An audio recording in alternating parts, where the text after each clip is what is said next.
Let's see what we're going to do here. We're going to switch over here, and of course we're in the timeline right now.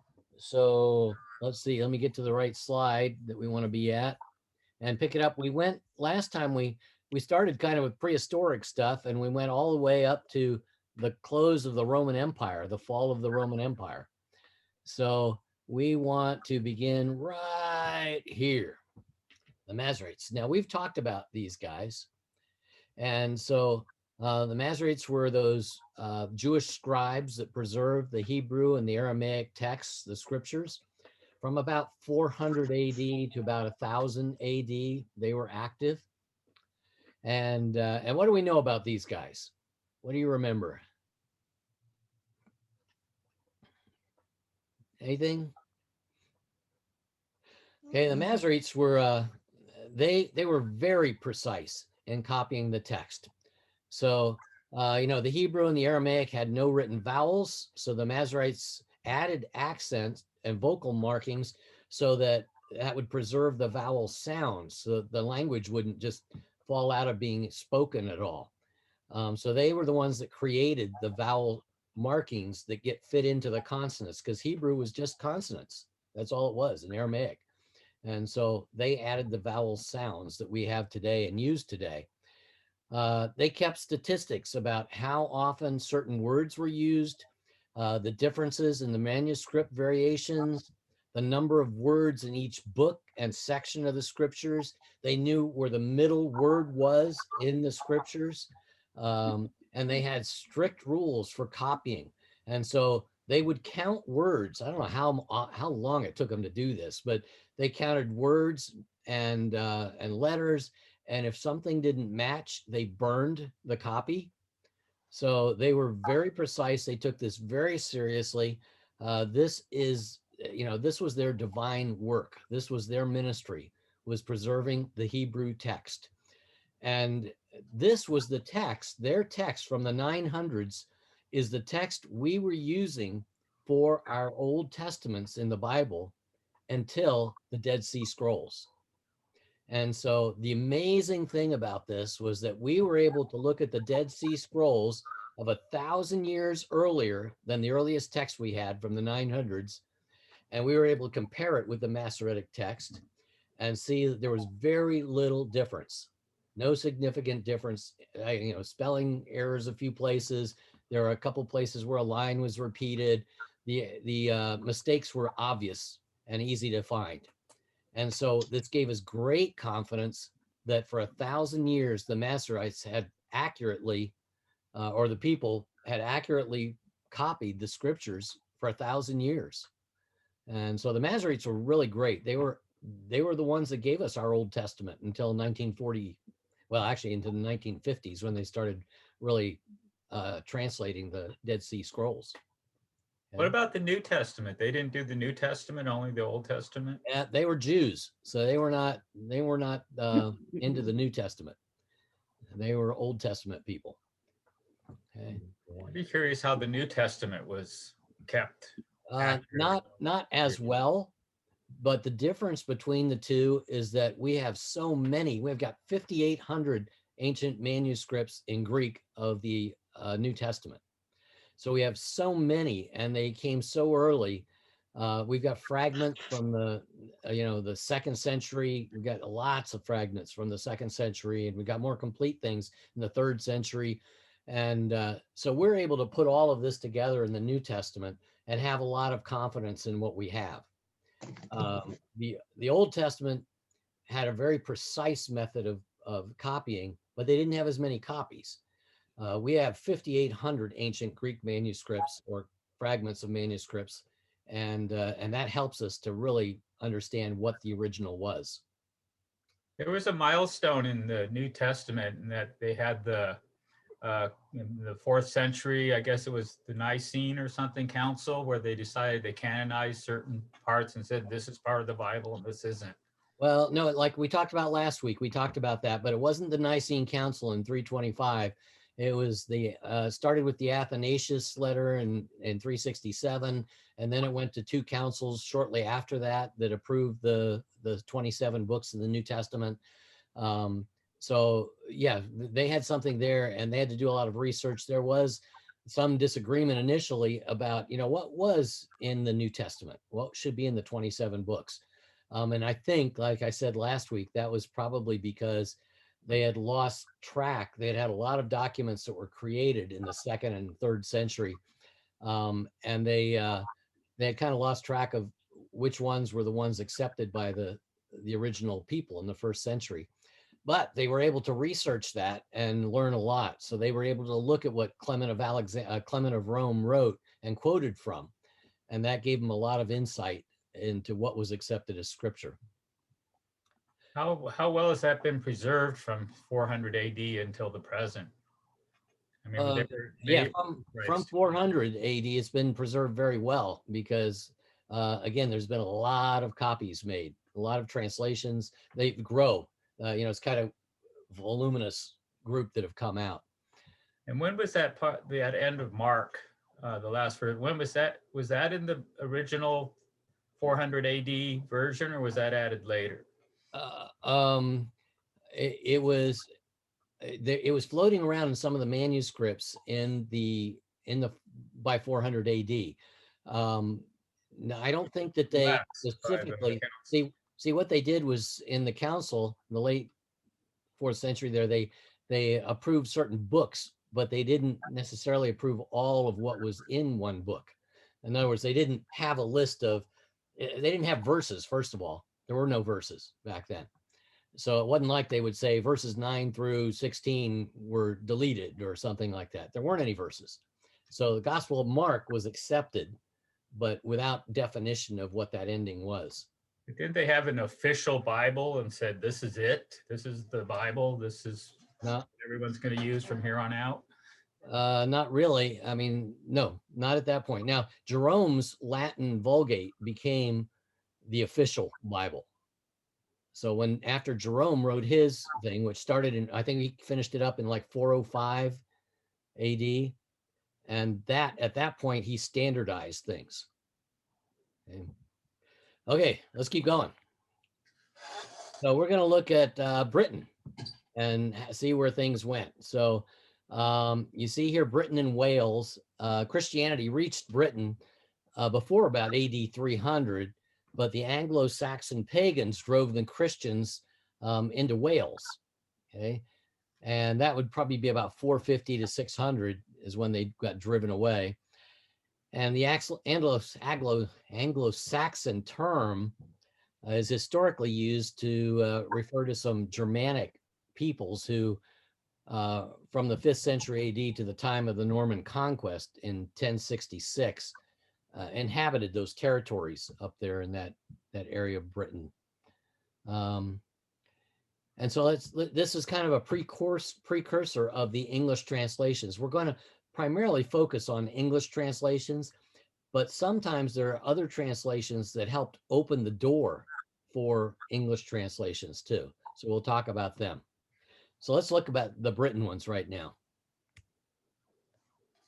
Augustine of Canterbury. So in 596, Augustine started trying to share the gospel with England. He was a Benedictine monk, and he became the first Archbishop of Canterbury in the year 597. He's considered the apostle to the English and the founder of the English church, because he's kind of like an English missionary, helping people in England learn about the Bible. You're not talking about the Anglican Church, are you? No, that doesn't start until King Henry. Right. So we're way ahead of that. So I want to show you a map here. This is a ancient map, and I want to show you several places. A key in. You see Kent down there at the bottom right. See where Kent is? Okay. And then you see Northumbrians up in the top. There, you see where those are. We're going to talk about those places, so I just want to get those things fixed in your mind. Augustine was a prior of a monastery in Rome when Pope Gregory the Great chose him in 595 to lead a mission. and it's usually known as the Gregorian mission, to Britain to Christianize a king that was there, King Ethelbert, and his kingdom of Kent. So you see where Kent is down there at the bottom. This Kent was probably chosen because the king had married a Christian princess, Bertha, the daughter of another king from Paris. And she was expected to give some kind of influence, be able to influence the king and the country. And so the church decided, oh, let's send this guy to the king, try and Christianize him. We've already got an insider. The queen is going to help us out here. So before reaching Kent, the missionaries had considered turning back, but Pope Gregory urged them on. And so Augustine went and landed in the main town of Canterbury, and he converted. The king converted to Christianity and allowed the missionaries to preach freely, giving them land to put a monastery on it outside the city walls. And Augustine was consecrated as a bishop, converted all kinds of people in the kingdom, including thousands during a mass baptism at one point in time in 597. It was on Christmas Day. And so maybe they were saving all this up. We had gathered all these converts and then grabbed them all on Christmas Day and baptized them. Pope Gregory sent more missionaries in 601 and encouraged the people there with letters and gifts to the churches, and they tried to get the local bishops to kind of submit to Augustine's authority, but that didn't work very well. But the Roman bishops were established in London and Rochester in 604. And then there was a school that was founded to train the Anglo-Saxons, the priests and the missionaries. So Augustine arranged for his successor, Lawrence of Canterbury, to be consecrated, and then he died in 604. I guess he saw that coming. But anyway, he's considered, a major factor in bringing the Bible and the teaching of the Bible to England. Okay. Now, there's something about this language. There's several different stages of English. So there's Old English, there's Middle English, there's Old New English, there's New English. There's a bunch of different stages. So this is going to be where we start with what they consider to be Old English. Old English, also called Anglo-Saxon, was a language spoken and written in England before 1066. That's a crucial date that if you're a student of history, you know that date. This is when William the Conqueror came in from Normandy, and that changed everything. But this is the Old English that was spoken up until that time, 1066. And so most linguists call this a Germanic language.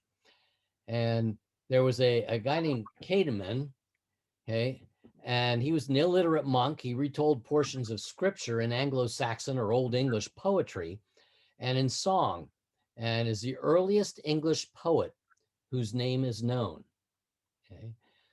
He's from Northumbrian. Remember that northern part of Britain that I pointed out to you? He cared for animals, and at this one monastery that's known as White Abbey.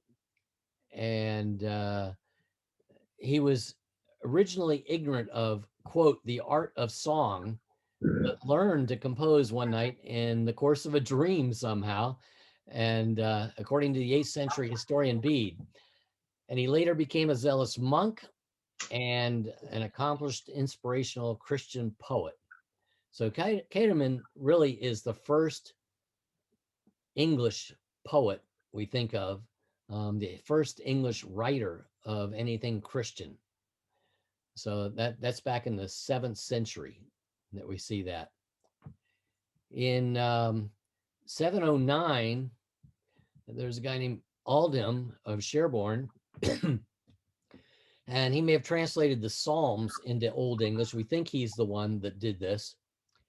He was an abbot from Malmesbury Abbot and a bishop of Sherborne, and a writer and a scholar of Latin poetry.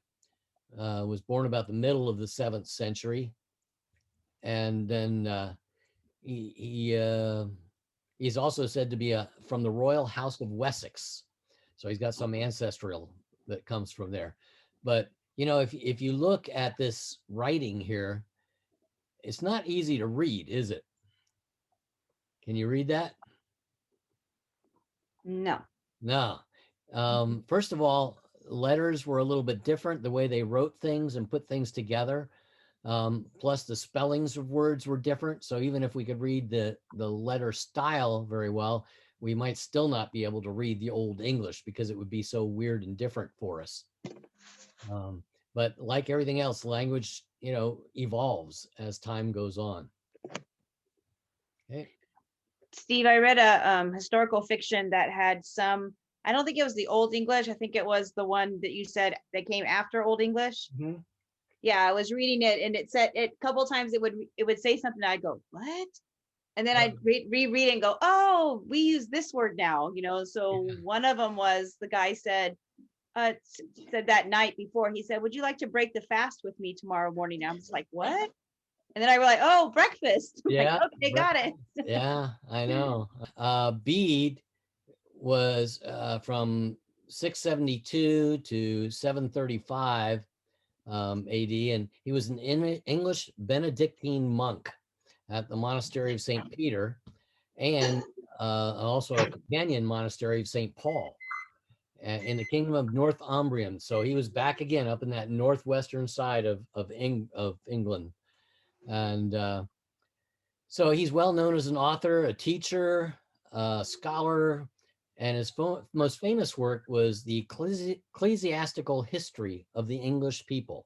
So he's going to be talking about the English church history is what he wrote about. And that gained him the title of the father of English history. Now, English history, I'm not sure how much there was back at that point in time. I'm not sure where he started. But what we think of typically as English wasn't that far ahead of him. So Bede did do, though, he made an Old English translation of portions of scripture, and he died in 735 while he was translating the Gospel of John. So he's one of the first that tried to translate the Bible into English, and this would have been Old English. So he didn't get that far, but he did certain portions, and he was working on the Gospel of John when he died. So, but the first guy to attempt to make a translation of the New Testament in Old English. Okay. Now this is kind of interesting. The Pauper's Bible.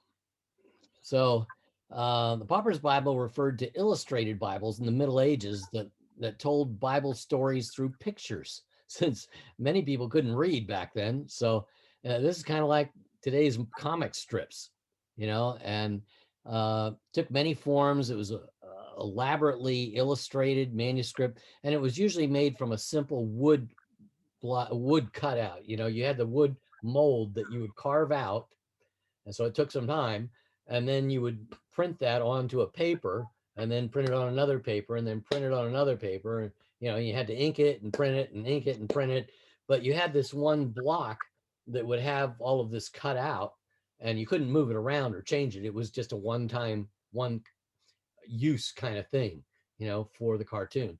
But anyway, they would put this out because a lot of people couldn't read at this point in time. We're moving into the Middle Ages, and the people lose what literacy they did have, so that eventually it got to the point where very few people, usually only the clergy, could read. Originally, a Pauper's Bible took the form of colorful hand-painted illuminated manuscripts on vellum, but in the 15th century, printed examples of woodcuts took over. So they shifted over into the woodcutting, and it was they saw it was very prevalent in the Netherlands and in Germany, where both text and images were done entirely in a single woodcut for each page. So this would have been one, each one of these would have been one block that they used and printed over again. So any questions about that? It is interesting in the Middle Ages, of course, they turned a lot more to statues, to pictures, to paintings, to all kinds of things that were image driven rather than word driven, because people weren't reading. Maybe we'll fall into that again. I don't know, at some point, since we're all digitally minded now. Then we have Cyril and Methodius. These were missionary brothers from Moravia, which is today is the Czech Republic. And they attempted to translate the Bible into Slavonic back in about 863 is when they were doing this. And they were trying to evangelize the Slavs, and they were known as the apostles to the Slavs. And to translate the Bible into Slavic, they had to develop an alphabet known as Glagothic. Their alphabet later developed into a Cyrillic alphabet used today throughout a lot of Europe and Russia, and it looked like this. Okay. So it's interesting. This is the first case I know of where they had to actually develop a written language so that they could write down the Bible for the people. Now we see that quite a bit in history after this time period. And even today, there are still some primitive peoples that don't have written language. And so the Wycliffe translators, I think they run into these places and they develop a written language based on the spoken language of the people. And then they put out a translation of the Bible for them. So you essentially have to teach them a written language.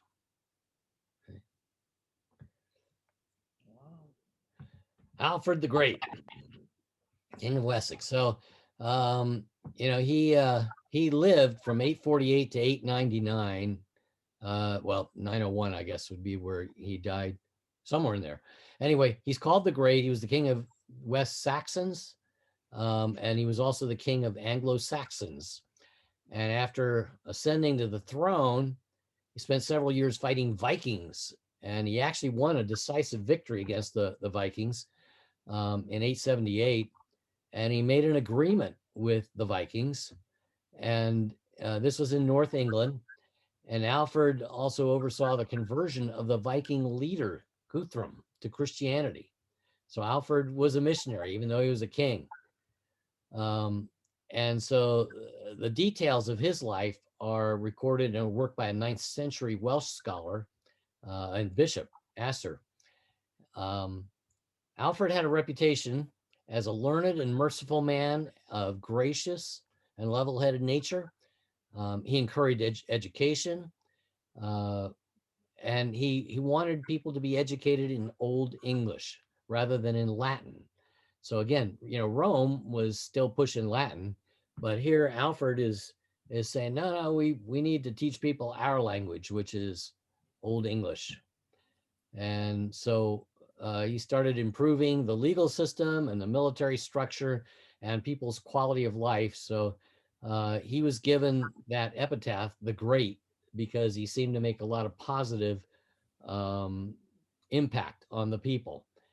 And he also, among his many skills, he translated the first 50 Psalms from the Old Testament into Old English. And he had other portions of the Old Testament, such as the 10 Commandments, turned into Old English and incorporated into his code of law. So he had that just brought right, if God did it as a law, why can't we just use that in our law? And so he just kind of cut and pasted and put God's law in several places into his law for the English people. So you can kind of see how the written word is starting to move around, and in English even is starting to become a part of the common life of the people.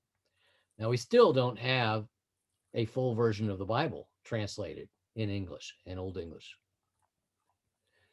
So then you have the Liston Fern Gospels. Here's a page from the Gospel of Luke.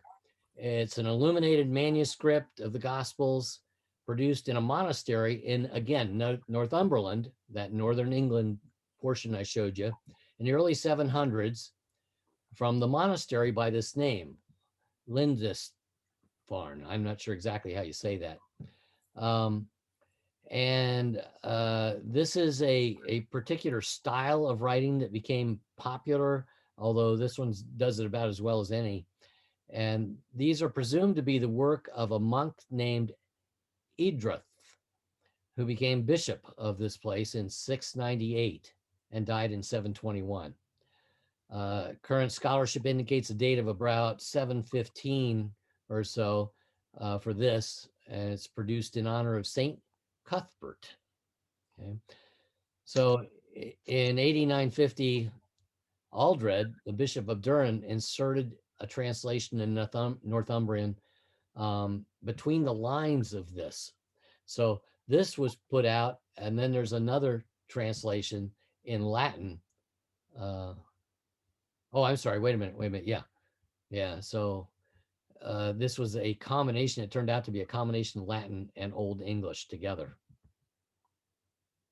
And then we have the monumental event. The Normans conquer England. Okay, so Alaric, in 955 to 1022, turned portions of the Latin Old Testament into Old English. William from Normandy, France, usually known as William the Conqueror or William the Bastard, was the first Norman king of England, reigning from 1066 to his death in 1087. Now, let's just look a little bit at what happened here. Here's a map. So you see Normandy there, France, and this is where William starts. He was a descendant of a Duke of Normandy, and his hold on Normandy was secure by 1060. He was the boss man. After he struggled with the people for quite a while, but then he launched his invasion of England across the Channel, and in 1066 he finally conquered. Now the final battle is a fascinating story because the king from England was fighting some people up north, and then got word that William was coming, so he ran down with his troops down to the south, and you see the mark at Hastings there. As they met on the battlefield, the King of England had the high ground, and he had troops that were well disciplined, and they were lined up, and their shields were lined up. And William and his men tried several times to break through and could not. They kept getting beat back down the hill. But the King of England's men were very disciplined. And then finally, after several attempts failed from William, the King of England's men got so excited that they were beating William's men over the place that they broke ranks and chased them down the hill. And while the King of England was shouting at them to get back in order and take their places, they were completely ignoring him, and they got all disheveled. They ended up, William's men then really took advantage of the confusion and defeated him, finally killed the King of England, and William became conqueror. Okay, so this changed a lot of things. Middle English developed from the mingling of the Old English and the French. And Middle English was spoken until the late 15th century. So for the next several hundred years, you've got what we consider Middle English.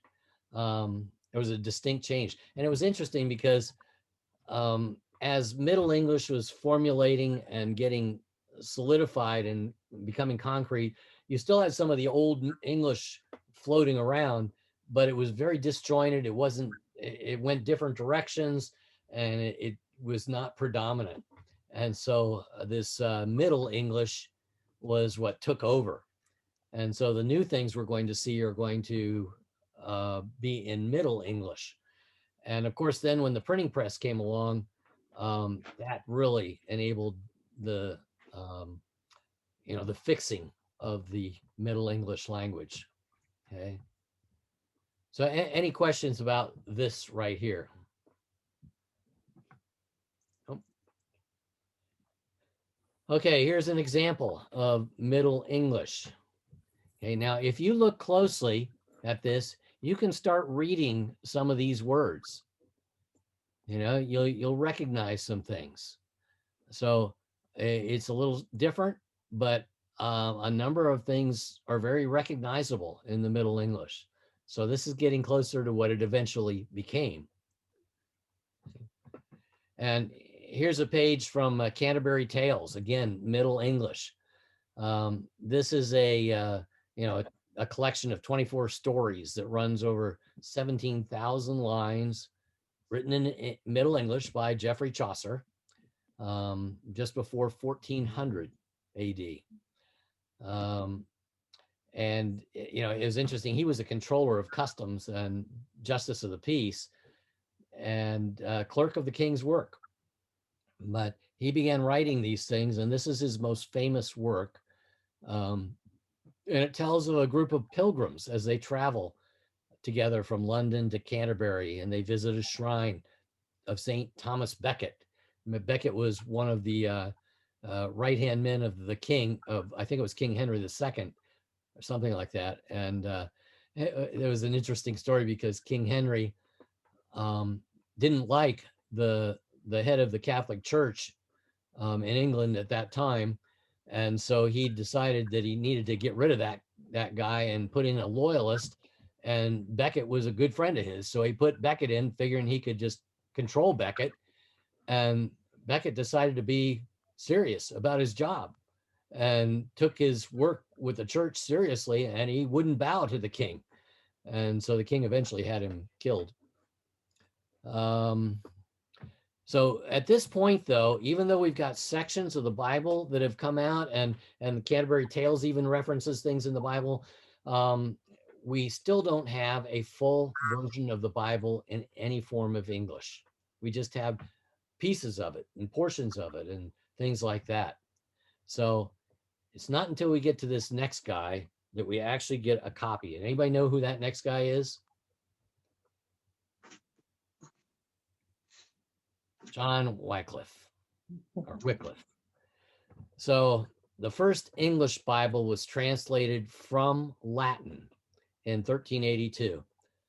And, this project was inspired by John Wycliffe and maybe overseen by him. There's debate about how much of the translation he actually did. It's generally accepted that he probably did the Gospels and maybe the New Testament. It's a little hard to tell. While maybe his associates did the Old Testament. He had a little team. He had a translation team and copying team. And so he had some people that were working on translation, and he also had a number of people that were copyists. They were scribes, because this is still before the printing press. So he's putting things out. I was curious. I went on Amazon the other day just to see what would it cost to get a copy of Wycliffe's Bible. And it was $40. So I decided, wait, I'll probably find it cheaper somewhere. But anyway, it might be interesting just to see how his words matched other words. But he was an English scholastic philosopher, theologian, biblical translator, reformer, priest, a seminary professor at the University of Oxford.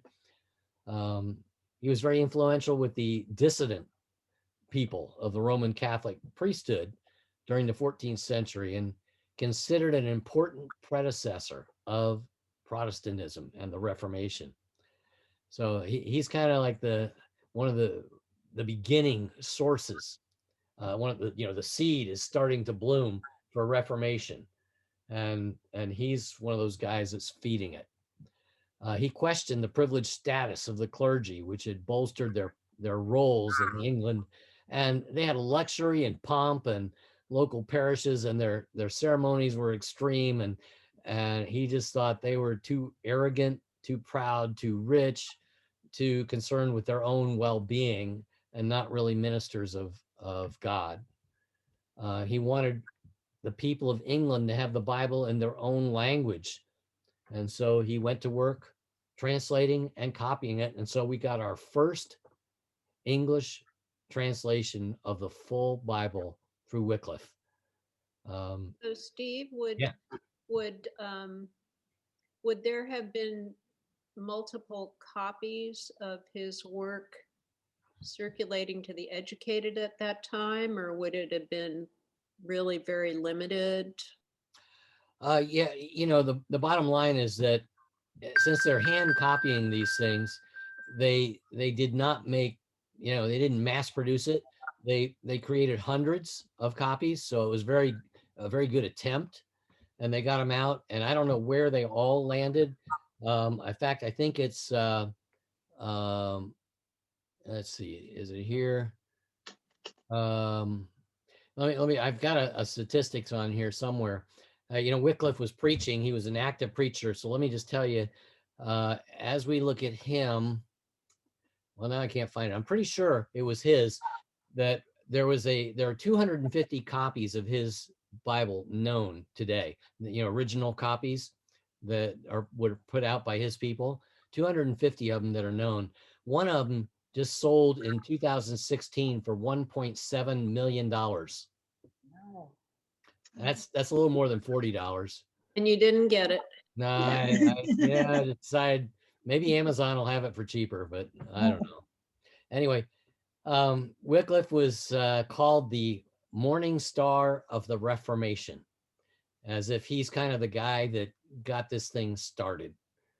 And he lived all the way through. He did not die.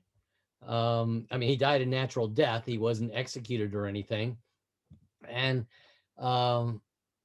he was deemed basically a very respected person, although he was in and out of trouble throughout his life as an adult, because he was pushing these Reformation ideas, and he wanted to get the Bible into people's hands, and that was not real popular with the official church.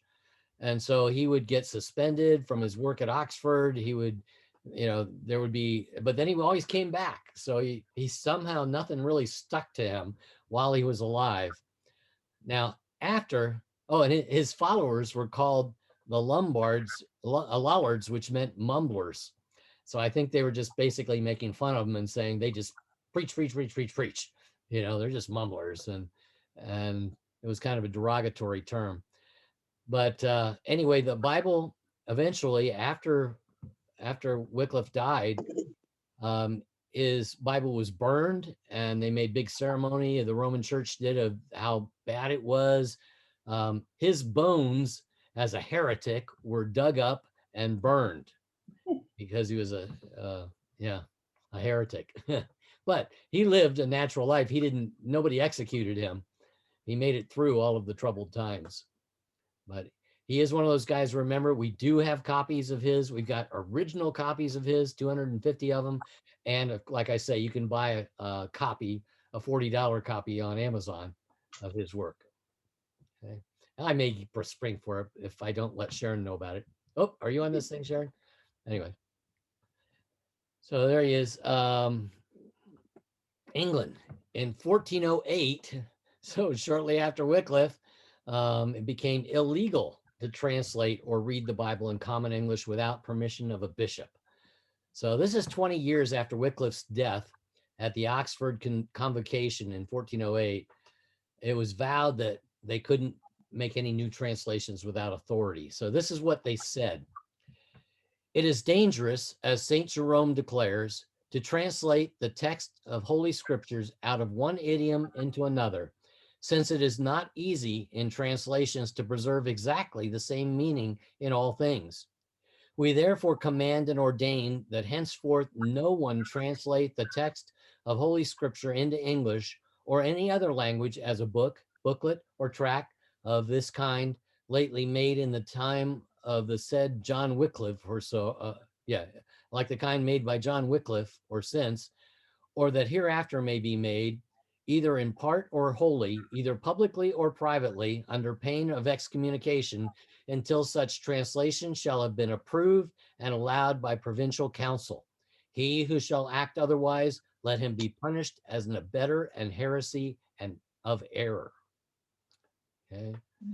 So got serious here. They couldn't get Wycliffe. I guess they were just trying to figure things out when Wycliffe was springing up and doing his thing. He was kind of their first encounter with this movement to change things, and they didn't figure it out until after he was gone, that they needed to do things like burn the heretic and ban the books and all those kinds of things. So any questions about Wycliffe? I think what we'll do, why don't we do this? Why don't we stop here and just see if there's any thoughts or questions, or what impacts you, what strikes you about any of this at this point before we move on to the fuller Reformation process. Is there anything that strikes you, and what does this teach you? If they wouldn't allow the Bible to be translated into English, how did they expect people to read it or understand it? Or was Yeah. it just not important to them? No, Those I think outlawed? I think especially at this time, as we're moving into the, we're going through the Middle Ages, and a lot of people couldn't read. We're going to see there was a change, and people started being able to read. We're now moving into a period where people are starting to read, but you had tradition at the side, which is Latin was the only thing that was allowed. The priests were the only ones who could read Latin, and the priests had to be the interpreters. The priests had to read it. They had to tell you what it meant, and you had to follow their system. As we see in Tyndale's day, especially because he had battles over this with the Roman Catholic Church. The Catholics, the Catholic priesthood basically was saying, these are ignorant people. They don't know how to interpret. They're going to get messed up and confused, and therefore we should not put the Bible into the hands of the regular people. Only those who are educated properly can properly interpret the Bible. At what point did the Catholic Church get change from whatever a church was to the I know Catholic means Universal. yeah.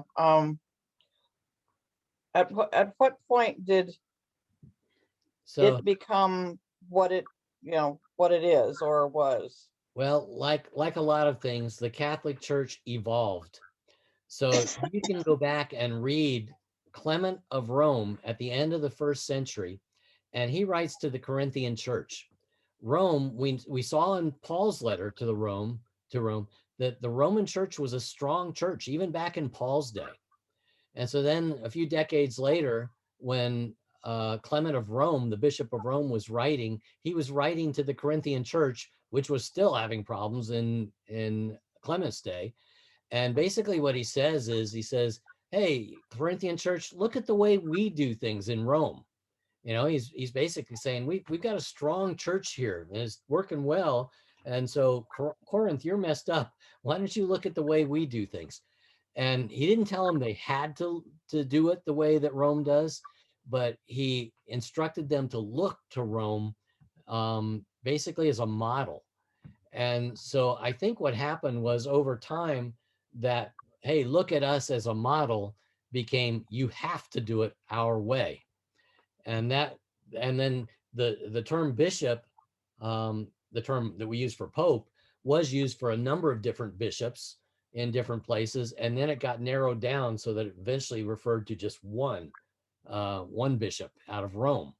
But it had been used for a lot of different bishops in different places, and so that evolved. It wasn't until you get to probably the, I don't know, what is it, 4th or 5th century, when it starts being used for just one position, the Bishop of Rome. And then so you see this evolution, the Pope speaking with absolute authority as the Word of God doesn't come about until 1,000 years into the church history. So and then you don't you see various things that develop in the Catholic Church. Infallibility of the Pope, again, that's what I'm talking about, doesn't happen until like 1,000 years in. It was Mark had mentioned last week, and I don't remember the date, when the Catholic Church said, okay, it's all right to have English in your service now, as opposed to Latin. It's about 1967, right around then, Mhm. 65. Yeah, so it's We're in allowed our, to have, you were allowed to have music in the church too. Besides, before that, you were only allowed to have an organ. After that, you could have guitars and stuff in the church, which was really okay. revolutionary. Yeah. So we see an evolution of the church. And at first it got more and more tighter and more, authoritative. And then, over the last 50 years, it's been opening up and more receptive of other people and not just them. In the Catholic Bible, it has a list of all the popes, Hmm. and they go all the way 2,000 years. The first pope was St. Peter. Yeah. That's And what, yeah, that's what they was say. chained from That's what they, there. yeah. Although what that kind of agreement, I mean, it doesn't completely agree with history, because at times there were even up to 3 popes at the same time. Of course, only one would be recognized by whoever is recognizing them. And yeah, we don't have any description of back in the first century, certainly, of Peter as a pope or as a bishop. We don't see that. But anyway, that's hindsight. So yeah, so this is an important time, as things are just beginning to open up. They've kind of closed down, got very authoritative, locking down people, and then there's going to be a battle, and we're going to look at that battle. So anything else before we close out? I don't understand why there's such a controversy about the Bible and the translation. I mean, because they always had the Greek and the Latin versions to back everything up, right? So whether, this Wycliffe did something wrong with his Bible, it doesn't matter, because they still had the Greek and the Latin versions too, which were, I guess, the ultimate authority at that time. Well, but he was challenging the authority of the church. And so I think what they did was they associated his translation with his theology, and they didn't like his theology, so therefore they didn't like his translation. They saw the two of them together. They liked the fact, I think they feared the fact that people would be able to interpret the Bible themselves. They didn't want that. So, The translation is not really an interpretation. I mean, it's just a translation, isn't it? This yeah, word. they wanted people to get their understanding of the scriptures from the priests. In other words, they didn't want people on their own coming to a conclusion about what the Bible meant. They wanted the priest to be able to frame that view. And as long as they were preaching in Latin and the Bible was only in Latin, which the people couldn't read, then, the priest could basically say, this is what it means. This is what it says. It's funny, because I went to church for like 12 years or something, and the mass was said in Latin. And the people actually in the congregation would the priest would say something in Latin to the congregation. And the congregation would respond in unison in Latin back to the priest, and they'd go back and forth. But for 12 years, I had no idea what the priest was saying and what we were saying back to them, because it was all in Latin. And then when they suddenly changed the mass to English, oh, is that what we've been saying all these years? Yep. I remember in college, and it was about, it was just shortly after the change where you could open up and have English and things like that. And I met this, on the college campus, I met this Catholic priest who was a young guy. He's probably in his 20s, and he was really cool. And it just changed my image. I thought, whoa, I didn't know Catholic priests could be cool. Anyway. Another thing that happened in that ecumenical council is, before that, Catholics were not allowed to eat meat on Friday. Mm-hmm. Just every Friday you could only eat fish. But then at that council they said, okay, you can eat meat on Friday, but not during Lent. During Lent, you still can't eat meat on Friday. Yeah. And actually, before the council, during Lent, you weren't allowed to eat meat at all the entire 4 weeks or whatever it was of Lent. which just started yesterday. Well, the good thing here, I mean, one thing we see in this process is we see the dissemination of the Bible and how it's copied, how it starts coming out, and it comes out in little pieces initially. And then, Wycliffe comes along and he finally puts the Bible into English. And we're going to see some other countries too that do that. And so there's things changing. And the Bible, which had never, up to this point, had never been really accessible to the people, because number one, it was hand copied back in the old days when they could actually read the Greek that it was written in. It was hand copied, and therefore you had very few copies floating around. I mean, not enough compared to the number of people around. And then eventually they lost the ability to even understand it, even if they had it, because it was in Latin and they didn't speak Latin. And then, so now we're going to start opening things up where people will be able to start understanding it again.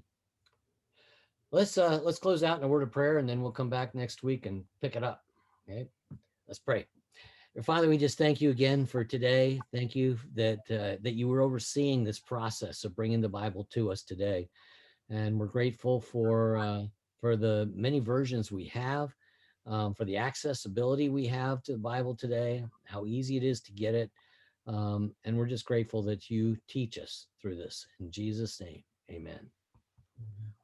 All right, so I guess we're done here. Thank And you, Dave. It was very good as usual. Thank you. Thank you're you for doing all the welcome. research. Hi, Terry. Bye. Hi, Beverly. Bye, Okay. everybody. Hi, Hi, everybody. Terry. Okay, Bye. we'll see you guys. See ya.